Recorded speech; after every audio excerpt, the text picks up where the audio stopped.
परिवारों के दुख दर्द को बांटने का प्रयास किया है। मेरा प्रश्न ये है कि सरकार जिस तरह से कर्जे के बोझ तले दबी है और प्रदेश सरकार ने 4500 करोड़ रुपए का आर्थिक आपदा राहत पैकेज तैयार किया, कितनी बड़ी चुनौती थी? देखिए, सोलन जिला में तकरीबन 377 घर पूर्णतया नष्ट हो चुके थे और 500 के करीब आंशिक रूप से नष्ट हो चुके थे, टूट चुके थे।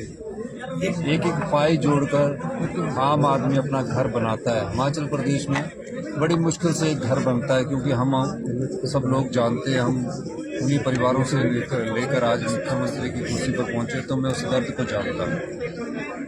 अब हमारे पास आर्थिक तंगी थी, आर्थिक बदहाली थी, आपने मुझसे सवाल किया, लेकिन मेरे पास एक तरफ पूरे प्रदेश में आपदा के कारण जो लोग बेघर हो गए थे, जिनके घर आंशिक रूप से टूट गए थे, ऐसे 16,000 परिवार की मदद करने का कि मेरे मन में एक इच्छा थी, मैं जानता हूँ। और उस इच्छा को पूरा करने के लिए, सड़कों को दुरुस्त करने के लिए, सिंचाई की योजनाओं को दुरुस्त करने के लिए, बिजली की योजनाओं को दुरुस्त करने के लिए हमने बजट की कई योजनाओं पर कट लगाया और 4500 करोड़ रुपए का ये स्पेशल पैकेज उन आपदा प्रभावित परिवारों के लिए, सड़कों के लिए, पुलों के लिए, सिंचाई के लिए, पेयजल के लिए, बिजली के लिए हमने घोषित किया।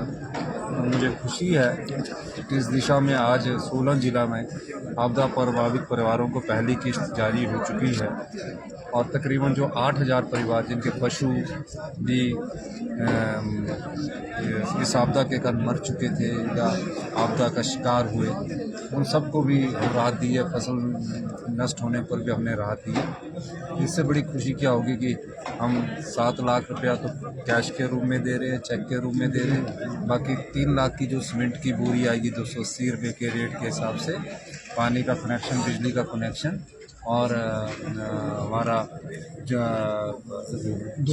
2 बिस्वा जमीन, ये सब हम उपलब्ध करवाएं। सर, जो है सरकार अपनी 10 गारंटियाँ दी थी, अब अगली गारंटी जो है कौन सी सरकार पूरी करने जा रही है? देखिए, 10 गारंटियाँ दी थी, उसमें से 3 गारंटी हमने पूरी की है। भारतीय जनता पार्टी के नेताओं को बयानबाजी से पहले जो हमारा गारंटी पत्र है उसको पढ़ना चाहिए। पहली ओपीएस की गारंटी थी। अभी भी ओपीएस के जो कर्मचारी अधिकारी है उनका 9,000 करोड़ एनपीए का भारत सरकार के पास खड़ा है, एक भी पैसा नहीं मिला। और हमने 500 लोग जो अभी रिटायर्ड हुए, जिनको अगर वो एनपीए में रहते तो 2700 रुपया मिलता, आज उनको 30 और 35,000 रुपया मिल रहा है। तो ये सरकार की संवेदनशीलता ही है, मानवीय दृष्टिकोण है कि बुढ़ापे में आज सरकार उनका सहारा बनी हुई है। दूसरी गारंटी हमारे 4 प्रत्येक विधानसभा क्षेत्र में इंग्लिश स्कूल खोलने की थी, इंग्लिश मीडियम के स्कूलों खोलने की थी। हमने कहा कि हम अगली वर्ष से सभी गवर्नमेंट स्कूलों में इंग्लिश शुरू कर देंगे। तीसरी हमारी गारंटी थी 680 करोड़ की स्टार्टअप योजना की। उसका प्रथम चरण जो ई टैक्सी के रूप में हिमाचल प्रदेश के युवाओं को मिलेगा, जिसमें उनको तकरीबन 50% अनुदान देने की बात की है, उसका शुभारंभ हो चुका है और वेब पोर्टल के द्वारा काफ़ी युवा उसमें अपने आप को रजिस्टर करवा रहे हैं। इसका फ़ायदा ये भी होगा कि हिमाचल प्रदेश हरित राज्य के रूप में आगे बढ़ेगा। तो 11 महीने में 3 गारंटियाँ पूरी कर दी। भारतीय जनता पार्टी को पूछना चाहिए, आपदा प्रभावित समय जब आपदा हिमाचल प्रदेश में आई, आपके विधायक क्या कर रहे थे, आपके सांसद क्या कर रहे थे, आपके सांसद क्या गृह मंत्री के पास जाकर तकरीबन राहत तो मांग सकते थे? एक भी सांसद की मुझे फोटो गृह मंत्री और प्रधानमंत्री से, जब हिमाचल प्रदेश में इतिहास की सबसे बड़ी आपदा आई है, एक भी पत्र मुझे बता दीजिए कि वो जाकर उनके लिए खड़े हुए। सिर्फ वोटों और राजनीतिक रोटियां सेकने के लिए ये लोग राजनीति करते हैं। मैं ये भी कहना चाहता हूँ कि हिमाचल प्रदेश हिमाचल की गरीब और आम जनता के लिए खड़ी है। आने वाले समय में आप देखिए, इनके लिए कई योजनाएं लेके आएंगे और सारी गारंटियां हिमाचल प्रदेश अपनी 5 साल के कार्यकाल में पूर्ण। सर, यदि हम प्राकृतिक आपदा की बात करें तो हिमाचल प्रदेश में बहुत से ऐसे परिवार हैं जिन्होंने मकान के साथ अपनी जमीन भी बिल्कुल खो दी है। भी मैंने पैकेज की घोषणा की है, वो पैकेज में आप पढ़िए, उनको भी फसल का और जो जमीन गई है उसमें थोड़ा रिक्लेम के लिए हमने कुछ मनरेगा के तहत योजना लाई। सर, जब भी आप दिल्ली जाते हैं तो हमेशा लगा जाता है कि मंत्रिमंडल का विस्तार होगा। कब मंत्रिमंडल का विस्तार होगा जिस पर सबकी नजरें टिकी हुई है? ये तो मुझे पता नहीं है, लेकिन कौन लगाता है, कैसे लगाता है, ये मुझे समझ नहीं आया। लेकिन मंत्रिमंडल का विस्तार अभी ड्यू है किसी भी समय होगा और जिस समय होगा मैं सब पत्रकार बंधुओं को उस मंत्रिमंडल में शपथ ग्रहण में जरूर बुलाऊंगा जैसे ही हरी झंडी मिलेगी। सरकार के 1 वर्ष का कार्यकाल पूरा हो रहा है सर, सरकार का 1 वर्ष का कार्यकाल पूरा हो रहा है। ये वो सरकार है जो हिमाचल की युवा पीढ़ी का भविष्य सुरक्षित करना चाहती है।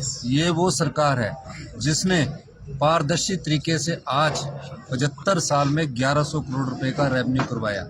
शराब में हम 400 करोड़ रुपए का रेवेन्यू की तरफ बढ़ रहे हैं। आपदा के बाद भी कुछ राहत हम आपदा शराब के कारण जो वैट में हमारे को इनकम होगी वो होगा, और कई योजनाएं हैं जिसका आम आदमी पर हमने प्रभाव नहीं पड़ने दिया। लेकिन जो लूप होल थे उन लूप होल को बंद करके हमने हिमाचल प्रदेश में मार्च तक हम 1100 करोड़ रुपए का राजस्व अर्जित कर लेंगे। पहली बार ऐसा हो रहा है। सर कोई आ रहा है हाईकमान से 1 साल की कंप्लीशन पे? हाँ, हाईकमांड से हमारा निवेदन राहुल गांधी जी, प्रियंका गांधी जी को भी है और हमने उनको इनविटेशन दिया और 1 साल की कंप्लीशन जो है वो हम अपनी योजनाओं को और जो हम कहते हैं कि हमने व्यवस्था परिवर्तन किया, उस व्यवस्था परिवर्तन की दिशा में हम आगे बढ़े हैं और 4 सालों में 2027 तक हिमाचल प्रदेश की अर्थव्यवस्था पटड़ी पर होगी और हिंदुस्तान का सबसे समृद्ध और अमीर राज्य होगा। अभी आप अगले 3 महीनों में और योजनाएं देखना। सर नगर निगम के चुनाव कब तक हो जाएंगे सर? हाँ जी, नगर निगम को लेकर चुनावों की डेट घोषित हो गई है। नहीं हुई नहीं सर, सोलन नहीं, यहाँ हो जाएगी और पालमपुर हो गए, मंडी हो गए, धर्मशाला और सोलन की जल्दी हो जाएगी। कोर्ट भी गई है मामले में। विधायक के वोट को लेकर जो है उन्होंने कोर्ट का दरवाजा भी खटखटाया है भारतीय जनता पार्टी ने। बिल्कुल अच्छा है, पर उनसे ये पूछना चाहिए कि ये विधायक को वोट देने का जो बिल है वो जो नगर निगम में वो किसके द्वारा लाया गया है? हमने तो कोई अमेंडमेंट की नहीं है, ये इन्हीं के द्वारा लाया गया बिल है। ये कहते कुछ और है, करते कुछ और है। हमने कोई अमेंडमेंट लाई तो वो अखबार में आएगी ना, गवर्नर के पास जाएगी कि एमएलए को राइट दो। ये तो पहले ही एक्ट में प्रोविजन है, हमने तो अमली जामा पहनाना है।